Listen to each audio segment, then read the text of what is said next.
इस टॉपिक में हम लोग देख रहे हैं microbes in production of biogas. Biogas का प्रोडक्शन ना कैसे ये हो रहा है, माइक्रो ऑर्गेनिज्म किस तरह से बायोगैस का प्रोडक्शन कर रहा है। बायोगैस का प्रोडक्शन कौन कर रहा है? माइक्रोब्स कर रहे हैं। किस तरह से कर रहे हैं, इस टॉपिक में हम लोग ये देखेंगे। बायोलॉजी के क्लास 12 के 10वें चैप्टर के ये पॉइंट टॉपिक नंबर है हमारा 10.14 production microbes in production of biogas. Biogas का प्रोडक्शन कैसे कर रहा है ये हम लोग देख रहे हैं। कह रहा है यहाँ पे कि biogas is a mixture of gases. Biogas क्या है? बायोगैस ये क्या है? कह रहा है ये मिक्सचर ऑफ गैसेस है। ये बायोगैस क्या है? ये मिक्सचर ऑफ गैसेस है। कह रहा है कि कॉन्टेनिंग प्रीडोमिनेंटली मीथेन। इसमें क्या होता है? जनरली प्रचुर मात्रा में मीथेन होता है। प्रचुर मात्रा में क्या होता है? इसमें मीथेन होता है, प्रोड्यूस्ड बाय माइक्रोबियल एक्टिविटी। कैसे ये प्रोड्यूस्ड होता है? ये माइक्रोबियल एक्टिविटी के थ्रू प्रोड्यूस्ड होता है, which may be used as a fuel. ये जो है इसको फ्यूल के रूप में भी हम लोग यूज़ कर सकते हैं। कह रहा है कि यू हैव लर्नड, आप सीख चुके हैं, जान चुके हैं, देख चुके हैं, दैट क्या microbe produce different type of gaseous and product during growth and metabolism.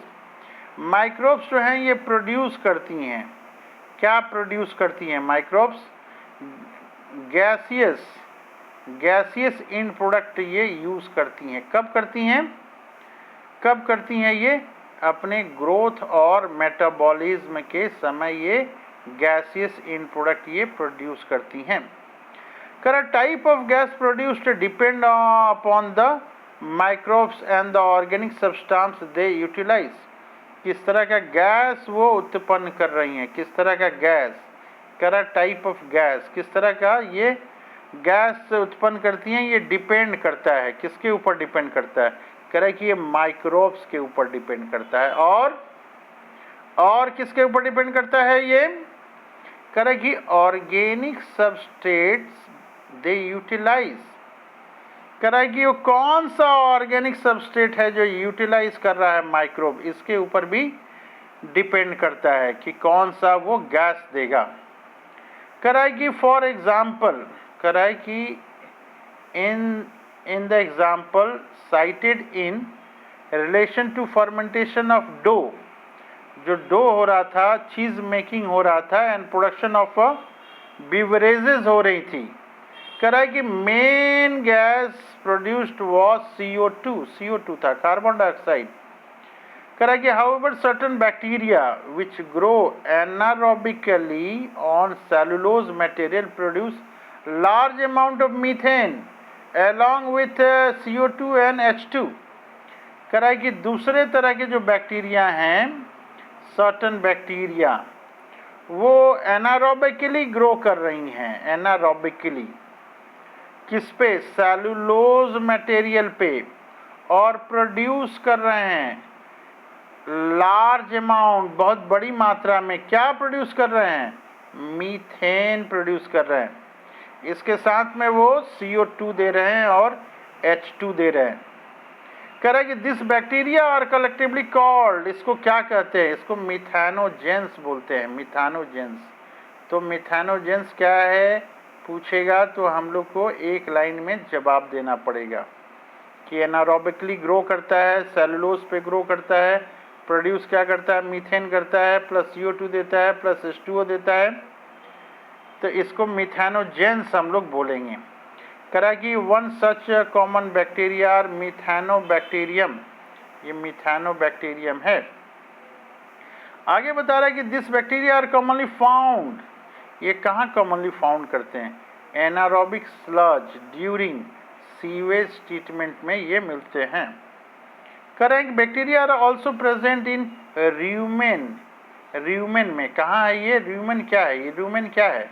A part of stomach of cattle, गाय भैंस का जो पेट है उसमें एक जगह होता है स्टोमक में जिसको र्यूमेन कहते हैं हम लोग। र्यूमेन कहाँ से रिलेटेड है? गाय भैंस के स्टोमक पेट से ये रिलेटेड है। कह रहा है कि lot of cellulose material present in the food of cattle, also present in the rumen. कह रहा है कि ये सेलुलोज मटेरियल बहुत ज़्यादा अमाउंट में है। कह रहा है कि in rumen this bacteria help in the breakdown of cellulose and play an important role in the nutrition of cattle. कह रहा है कि रूमेन जो है सेलुलोज को डाइजेस्ट करता है। कह रहा है कि do you think human being are able to digest the cellulose present in our foods. कह रहा है कि हमारे बॉडी में जो सेलुलोज है, जो हम लोगों ने अपने खाने में किसी तरह से डाइजेस्ट किया हुआ है, माने खाया हुआ है। कह रहा है कि डू यू थिंक वी, हम लोग के बारे में बता रहा है, human being are able to digest cellulose, हम लोग सेलुलोज पचा सकते हैं क्या, प्रेजेंट इन आवर फूड, हमारे फूड में जो भी सेलुलोज की मात्रा गई है, जो सब्जी वगैरह हम लोग खाए हैं, दो चावल और जो भी चीज़ें खाए हैं, क्या हम लोग के पास ये जो है हम लोग पचा सकते हैं। तो उसके बारे में ये बता रहा है कि दस excreta Dang of cattle commonly called गोबर is rich in this bacteria. Dung can be used to generation for a biogas commonly called गोबर गैस। कह रहा है कि एक्सक्रीटा ऑफ कैटल, जो गोबर होता है एक्सक्रीटा ऑफ कैटल, कॉमनली उसको हम लोग क्या कहते हैं, कॉमनली हम लोग गोबर बोलते हैं। वो रिच होता है बैक्टीरिया में। और dung can be used generation of biogas, ये बायोगैस के जनरेशन में यूज़ होता है। यहाँ पे एक बार और देख लेते हैं, dung can be used for generation of biogas commonly गोबर गैस। क्यों? क्योंकि यहाँ पे देख रहे हैं in rumen this bacteria help in the breakdown of cellulose and play important role in the nutrition of cattle. तो ये वहाँ पे बैक्टीरिया है और बैक्टीरिया का ये सारा कमाल है। कह रहा है कि biogas plant consist of concrete tank, कह रहा है कि 10 से 20 फीट डीप गहरा ये होता है, in which bio waste are collected and slurry of dung is feed, उसको डंग जो है दिया जाता है स्लरी बना के पानी के घोल के साथ। आगे कह रहा है कि फ्लोटिंग कवर इज यहाँ पे डायग्राम दिया हुआ है, a clover placed over the slurry, paste over the slurry. पहले हम लोग डायग्राम देखते हैं। which keep on rising as the gas is produced on the tank due to the microbial activity। हम लोग पहले इसके डायग्राम को देख लेते हैं। ये एग्ज़ाम में डायग्राम बनाने के लिए ये पूछता है, एग्ज़ाम में ये डायग्राम बनाने के लिए ये बार बार पूछता है। तो ये डायग्राम क्या चीज़ का है, ये एक टिपिकल बायोगैस प्लांट है, ये डाइजेस्टर है, यहाँ पे ये स्लज के लिए है, ये डंग प्लस वाटर हम लोग डालते हैं, ये यहाँ पे जाता है और फिर इसके थ्रू ये स्लज जो है इसको बाहर निकालते जाते हैं हम लोग। तो ये डायग्राम जो है बनाना पड़ेगा, तो हम लोग बनाएंगे। ये देखिए डंग और वेट्स जो है यहाँ से जा रहा है इनलेट, और स्लज जो है ये ऊपर यहाँ से आ रहा है। ये दो चीज़ें ध्यान देना पड़ेगा हम लोग को। CO2 ये प्रोड्यूस हो रहा है, CH4 प्रोड्यूस हो रहा है, हाइड्रोजन प्रोड्यूस हो रहा है, ये गैसेस जो हैं ये बाहर निकल रहे हैं। तो ये डायग्राम बहुत ही इम्पॉर्टेंट है, एग्ज़ाम में ये डायग्राम देता है। तो 2 या 3 नंबर के ये डायग्राम आपका ये एग्ज़ाम में आ जाता है। कह रहा है कि placed over the slurry which kept on rising, ये राइजिंग करता है ऊपर वाला part, as the gas is produced in the tank due to the microbial activity. The biogas plant has an outlet which is connected to a pipe to supply biogas to nearby houses। कह रहा है कि एक pipe होता है, houses को जो है आसपास होती हैं उसको दिया जाता है।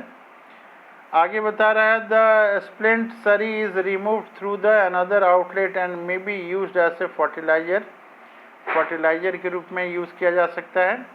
कह रहा है कि cattle dung is available in large quantities in rural area where cattle are used for variety of purposes. So biogas plant is often more often built in rural area. कह रहा है कि इसको देहात साइड में ज़्यादा बनाया जाता है। तो बायोगैस इज़ प्रोड्यूस्ड, यहाँ पे बता रहा है कि जो biogas is produced used for cooking and lightning, इसको जो है यूज़ करते हैं हम लोग, कुकिंग के लिए यूज़ करते हैं और लाइट जलाने के लिए भी हम लोग यूज़ करते हैं। आगे बता रहा है, क्या बता रहा है ये कि the picture of biogas plant is shown is in a figure 10.8, कर रहा है कि ये 10.8 में दिखाया गया है।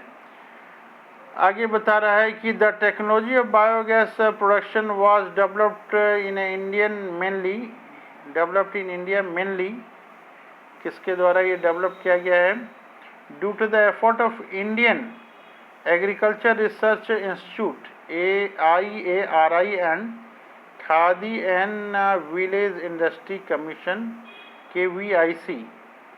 करें for your school, if your school is situated in a village और near village, it would be very interesting to inquire if there are any biogas plant nearby।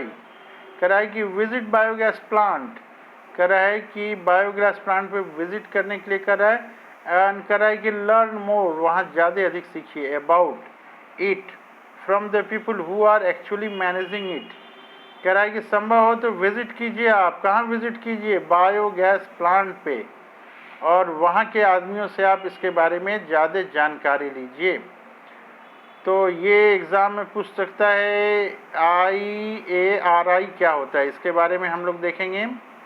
KVIC क्या होता है, एग्ज़ाम में ये पूछ सकता है, इसके बारे में हम लोग देखेंगे। नेक्स्ट टॉपिक हम लोग करेंगे microbes as bio control agent. Microbes as bio control agent next topic देखेंगे।